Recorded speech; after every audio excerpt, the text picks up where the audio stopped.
savoir-faire unique a dû lancer un appel aux dons pour faire face à des difficultés financières qui durent depuis plusieurs années. Il s'agit de l'entreprise Declercq, la plus prestigieuse fabrique de passementerie de France. Grégoire Alcalet, Fanny Seguela.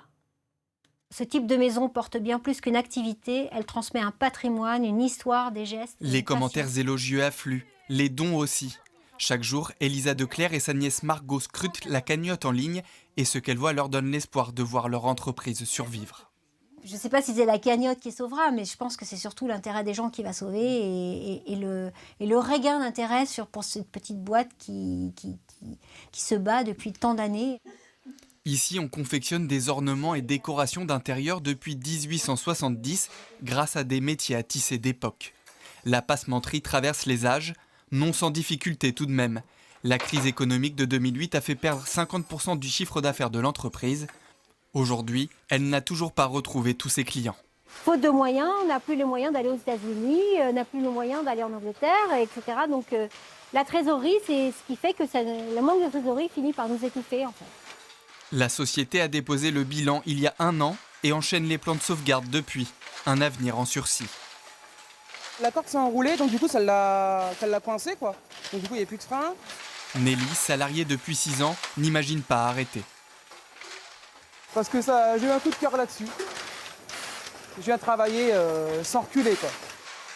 Les clients vont du particulier aux institutions les plus prestigieuses. Musée du Louvre, Château de Versailles ou encore ceux de Chantilly et Compiègne. Dans la cité impériale, la passementerie de Declercq est partout. Comme ces ornements dorés sur le lit d'Eugénie, ici on ne se voit pas faire sans cette entreprise du patrimoine vivant.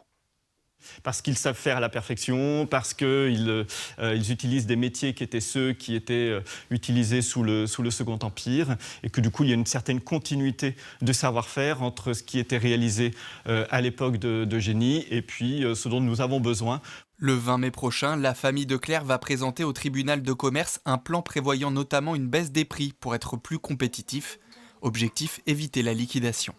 Je suis inquiète, je vis de stress et d'angoisse. Voilà, on ne va pas se raconter des bêtises. Mais par contre, je suis quand même quelqu'un de plutôt optimiste. Donc, puis on se donne tellement que je ne vois pas ce métier mourir. Ça me semble improbable. Grâce à la cagnotte, l'entreprise espère aussi pouvoir réparer des machines et moderniser son atelier.